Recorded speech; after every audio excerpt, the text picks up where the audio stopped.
From the heights of wisdom to the depths of treachery, the tale of Saruman the White is one of Middle-earth's most tragic falls from grace.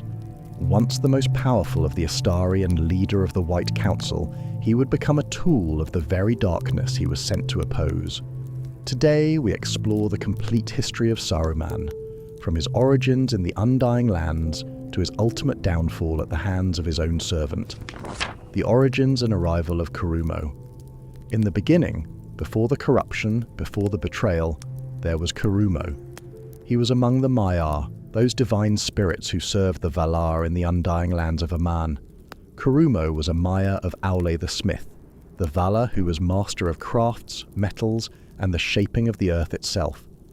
This association with Aule would prove significant throughout Saruman's later obsessions with machinery, industry, and the domination of nature. From his earliest days, Curumo possessed an exceptional mind for order, craft, and the understanding of how things worked. His knowledge of machinery and devices was unmatched among his kind, and his voice carried a power of persuasion that could sway the minds of even the wise. It was this very expertise in craft and creation that would later draw him to study the rings of power in great detail. As the Second Age drew to a close and Sauron's power grew in the shadows, the Valar became concerned. The defeat of Sauron at the end of the Second Age had not destroyed him, merely diminished him, and in the early years of the Third Age, his influence began to spread once more. Dark creatures stirred in the wild places of Middle-earth, and an evil presence was felt growing in the fortress of Dol Guldur in southern Mirkwood. It was then that the Valar made a momentous decision. They would send emissaries to Middle-earth, beings of their own kind who could guide and aid the free peoples in their struggle against the returning shadow. These emissaries would be known as the Istari, the Order of Wizards. 5 Maiar were chosen for this mission. Curumo would lead them, taking the name Saruman, meaning man of skill. With him would come Mithrandir, who would be known as Gandalf the Grey, Iwendil called Radagast the Brown, and 2 others who would travel far to the east and be known to history only as the Blue Wizards. Curumo resented being charged with taking Iwendil, for this was done at Yavanna's insistence rather than his own choice, and from this early resentment would grow his later contempt for Radagast. Around the year 1000 of the Third Age, the Astari began arriving at the Grey Havens of Middle-earth. They did not all come together, but arrived separately over a short period. Saruman, as their appointed leader, was among the first to arrive, though he neglected his instruction to bring Radagast with him. Gandalf and Radagast arrived together somewhat later. They came in the forms of old men, for this was their intended disguise, to appear as wandering wise men rather than reveal their true divine nature. Each carried a staff and wore robes of a particular colour that would become their identifier. Saruman wore robes of white, symbolising his position as the head of their order. The White was considered the chief of the Astari, and rightly so. His knowledge was vast, his power considerable, and his wisdom appeared beyond question. Círdan the Shipwright and the other elves who greeted the wizards at the havens immediately recognised Saruman's authority among his companions. But there was already, from the very beginning, a crack in Saruman's character that would eventually widen into a chasm. As the Astari departed the Grey Havens to begin their work in Middle-earth, Círdan had a moment of foresight. He looked upon Gandalf, who seemed the lesser of the wizards, and secretly gave him Narya, one of the 3 elven rings of power. This act was done in secret, for Círdan perceived that Gandalf would face great trials, and would have need of the ring's power to kindle hope in the hearts of others. This gift was hidden from Saruman, but somehow he sensed it. The seed of jealousy was planted. Why should the Grey Wizard, whom Saruman saw as his subordinate, be deemed worthy of one of the great rings, while he, the chief of their order, was passed over? For the first several centuries of the Third Age, Saruman appeared to fulfill his mission admirably. He wandered throughout Middle-earth, but gradually came to focus his attention on the region of Isengard in the Gap of Rohan. This was a strategic location. The Wizard's Vale sat between the Misty Mountains and the White Mountains, controlling one of the few passes through the mountain barriers of western Middle-earth. In the year 2759, the steward of Gondor, Beren, gave Saruman the keys to the Tower of Orthanc and permission to dwell there. This seemed a wise decision at the time. Who better to guard this crucial fortress than the leader of the Astari? Saruman moved into the impregnable Black Tower and began to make Isengard his stronghold. From Orthanc, Saruman could observe much of western Middle-earth. The tower itself was a marvel of ancient Númenórean engineering, built of unbreakable stone and rising like a great black needle from the circle of Isengard. Within its chambers, Saruman began to gather his materials for study, ancient texts, artifacts of power, and most crucially, one of the palantíri, the seeing stones of Númenor. It was around this time that Saruman began to truly delve into his studies of the rings of power and the devices of Sauron. He told himself that to defeat the enemy, one must understand the enemy's methods. He pored over ancient texts describing the forging of the rings, the techniques of domination and control, and the ways in which power could be wielded over the minds of others. The White Council and the Seeds of Corruption. In the year 2463 of the Third Age, the White Council was formed. This was a gathering of the chief opponents of Sauron, Saruman himself, Gandalf, Radagast, Elrond of Rivendell, Galadriel of Lothlorien, and Círdan the Shipwright. The Council's purpose was to coordinate resistance against the growing shadow and to keep watch over the enemy's movements. Galadriel, with her wisdom and foresight, proposed that Gandalf should lead this council. She had perceived even then that there was something amiss with Saruman, though she could not yet see the full extent of what was to come. But Gandalf, ever humble and reluctant to take positions of authority, declined the leadership, and so Saruman became the head of the White Council, as seemed natural given his position as chief of the Astari. This was a crucial moment in Saruman's fall. Had Gandalf taken the leadership, things might have unfolded very differently. Instead, Saruman found himself in a position of great authority over the very forces that were meant to oppose the Dark Lord, and with authority came the opportunity for manipulation. The Council's first great debate concerned the identity of the necromancer of Dol Guldur. For centuries, an evil presence had dwelt in that ancient fortress in Mirkwood, and darkness had spread from it throughout the forest. Gandalf suspected this necromancer was in fact Sauron returned, but Saruman counselled patience and inaction. "It is but one of the Nazgûl," Saruman would say, "a fell spirit, but not the Dark Lord himself.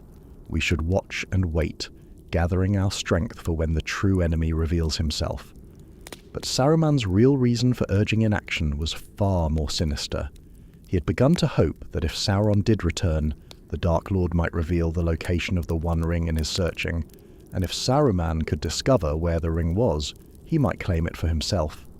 It is difficult to say precisely when Saruman's fall began in earnest, for corruption is often a gradual process. But somewhere in the long centuries of the Third Age, the White Wizard began to change. His studies of the enemy's methods led him to admire their effectiveness. His desire to defeat Sauron slowly transformed into a desire to replace him. Saruman began to see himself as the natural ruler of Middle-earth. After all, was he not wise beyond the measure of elves and men? Did he not understand the nature of power better than any other?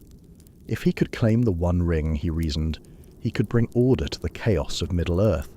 He could rule wisely where Sauron had ruled cruelly, but rule nonetheless. The palantír of Orthanc played a crucial role in his corruption. Through this seeing stone, Saruman could observe events across great distances, but he was not aware that Sauron also possessed one of these stones, the palantír of Minas Ithil, captured when that tower fell and became Minas Morgul. Gradually, carefully, Sauron began to use his palantír to communicate with Saruman's. At first, it may have seemed to Saruman that he was simply observing the enemy. But Sauron was far more cunning. He began to show Saruman visions of what could be, the power that could be wielded, the order that could be imposed, the ring that could be claimed. Sauron was careful never to reveal himself directly. Instead, he let Saruman believe that he was coming to these conclusions on his own. The Dark Lord showed him the futility of opposing the growing darkness, the inevitability of his victory, and the wisdom of joining with the winning side while there was still time to do so with honor. By the time of the events leading up to the War of the Ring, Saruman had become secretly obsessed with finding the One Ring for himself. He knew, through his studies, that whoever possessed it would wield power beyond imagining. He also knew that Sauron desperately sought it, which meant it was currently lost. Saruman began his own search for the ring, focusing particularly on the Gladden fields where Isildur had been slain centuries before. He sent agents throughout Eriador, searching ancient records and questioning any who might have knowledge of the ring's whereabouts. When Gandalf began to suspect that Bilbo Baggins' magic ring might be the One Ring, Saruman was among the first to learn of it. But rather than supporting immediate action against this threat, he counselled delay and secrecy. He told the White Council that the ring had surely been swept out to sea long ago, and that they should not waste their efforts in fruitless searching. All the while, Saruman was making his own preparations. He sent spies to watch Gandalf's movements, and when he learned of the wizard's interest in the Shire, he too began to take note of that peaceful land. Saruman's agents infiltrated Bree and the South Farthing, gathering information and preparing for the day when he might need to act swiftly to claim the ring. The Betrayal and the War of the Ring. In July of 3018, Saruman's treachery was finally revealed. Gandalf, having confirmed his suspicions about the ring and desperate to warn Frodo of the danger, rode to Isengard seeking aid from the head of his order. He found instead a trap that had been carefully laid. "I gave you the chance of aiding me willingly," Saruman told his former colleague, "but you have elected the way of pain." Saruman revealed that he now served the Dark Lord, or so he claimed. In truth, his plan was more complex. He intended to use Sauron's forces to help him claim the ring, then turn against his supposed master once he possessed it. He offered Gandalf a chance to join him in this scheme, to rule Middle-earth wisely together once they had obtained ultimate power. But Gandalf refused, and Saruman had him imprisoned atop Orthanc, hoping to force the Grey Wizard to reveal what he knew about the ring's location. For months, Gandalf remained captive while Saruman's plans continued to unfold. With his allegiance to the Shadow declared, Saruman began to transform Isengard into a war machine. The green valley that had once surrounded Orthanc was stripped bare, replaced with forges, furnaces and workshops. Great wheels turned constantly, powered by the streams that Saruman diverted for his purposes. The air filled with smoke and steam as the White Wizard's foundries worked day and night. Saruman had studied the ways of Sauron and Morgoth before him, but he believed he could improve upon their methods. Where they had relied primarily on creatures of darkness bred in shadow, Saruman would create a new race of warriors through a perversion of nature itself. In the caverns beneath Isengard, Saruman began his most terrible work. Taking captured orcs and men, he used his knowledge of flesh and bone to breed a new race of creatures. These Uruk-hai were larger and stronger than ordinary orcs, able to endure sunlight without pain, and utterly loyal to their creator. They bore upon their shields and armour the symbol of Saruman, a white hand upon a black field. But Saruman's industrial might went beyond merely breeding warriors. His forges produced weapons and armour in vast quantities. He built great ballistae and siege engines. Most crucially, he discovered the secret of making explosive powder, filling great iron balls with this substance to breach the walls of his enemies. When the War of the Ring began in earnest, Saruman moved swiftly to secure his position. His first target was Rohan, the horse lords whose land surrounded Isengard. Through his agent Grima Worm Tongue, Saruman had already weakened the kingdom from within, poisoning the mind of King Theoden and isolating him from his most trusted advisors. As Gandalf rode to warn Theoden of the danger, Saruman launched his assault. 10,000 Uruk-hai marched from Isengard toward the ancient fortress of Helm's Deep, where the people of Rohan had taken refuge. This was to be Saruman's great victory, the destruction of Rohan and the first step in carving out his own kingdom in western Middle-earth. The Battle of Helm's Deep, or the Battle of the Hornburg as it was known to the Rohirrim, seemed destined to be a slaughter. Saruman's forces vastly outnumbered the defenders, and they brought with them the explosive devices that could breach even the ancient walls of the Deeping Wall. But Saruman had underestimated his enemies and overestimated his own cunning. The explosive device, while successful in breaching the wall, was not enough to secure victory.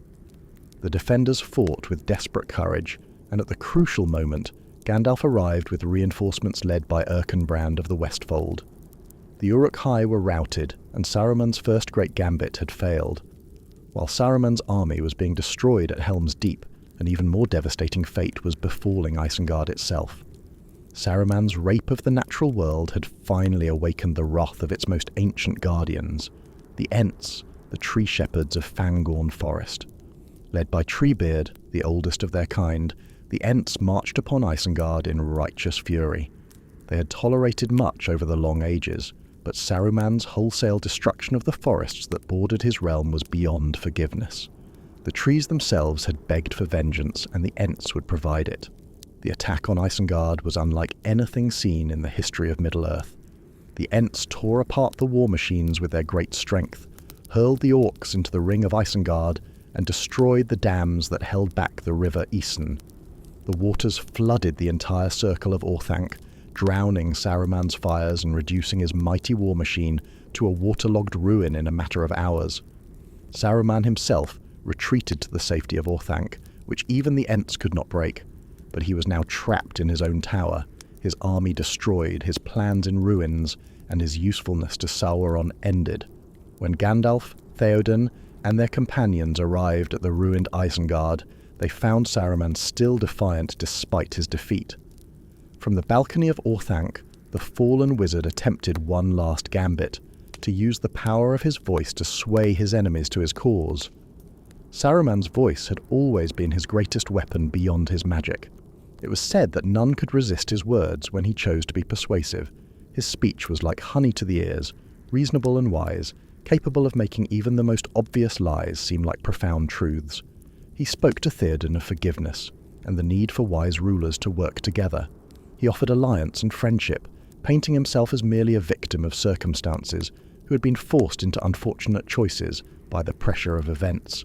His words were so compelling that even some of the companions began to waver in their resolve, but Gandalf had grown in power and wisdom since his resurrection as Gandalf the White. He saw through Saruman's deceptions and broke the spell of his voice. More than that, he broke Saruman's staff and cast him out of the Order of Wizards entirely. "Saruman, your staff is broken," Gandalf declared, and with those words, the power of the White Wizard was ended forever. The Voice of Saruman. But Saruman's story was not yet finished. In his malice and desire for petty revenge, he had one last card to play. Even while trapped in Orthanc, his agents had been at work in the Shire, the peaceful land of the hobbits that he knew was dear to Gandalf's heart. When Treebeard eventually released Saruman from Orthanc, the fallen wizard made his way north. Calling himself Sharkey, he established himself as the secret ruler of the Shire, using ruffians and criminals to impose his will upon the hobbits. His goal was not conquest or treasure, but simply spite, to hurt his enemies by destroying something they valued. Under Saruman's rule, the Shire was transformed from a green and pleasant land into something resembling his industrial wasteland of Isengard. Trees were cut down needlessly, mills and factories belched smoke into the sky, and the hobbits lived in fear of the ruffians who enforced the new order. But the 4 hobbits who had been part of the Fellowship of the Ring had returned from their great adventure as seasoned warriors. Frodo, Sam, Merry and Pippin led their people in the Battle of Bywater, the final battle of the War of the Ring. The ruffians were defeated, and Saruman's power was broken once and for all. In the aftermath of the battle, Saruman was revealed in his true form, no longer the imposing White Wizard, but a bent and ragged old man, his power spent and his schemes failed. The hobbits, in their mercy, were prepared to let him leave the Shire in peace. But Saruman's corruption was complete. Faced with defeat and humiliation, he lashed out one final time, attempting to stab Frodo with a hidden knife. Sam's quick action saved his master, but in that moment Saruman sealed his own fate. Grima Wormtongue, who had served Saruman faithfully through all his schemes, finally snapped under the weight of his master's abuse and contempt. In a moment of rage, he drew his own knife and struck down Saruman on the very doorstep of Bag End. As Saruman died, his spirit rose from his body like a grey mist, looking toward the west as if seeking some final redemption. But a wind from the west blew upon it, and the spirit dissolved, rejected even by the Valar who had once sent him to Middle-earth as a guardian. The tragedy of the White Wizard. Saruman's fall is perhaps the greatest tragedy in the history of Middle-earth. Here was a being of great wisdom and power, sent by the Valar themselves to aid in the fight against darkness, who instead became an agent of that very darkness. His corruption was not sudden but gradual, beginning with pride and the desire for knowledge, growing through jealousy and ambition, and ending in spite and malice. The irony of Saruman's fate is that in seeking to claim the One Ring and rule Middle-earth, he became a slave to the very forces he thought to control.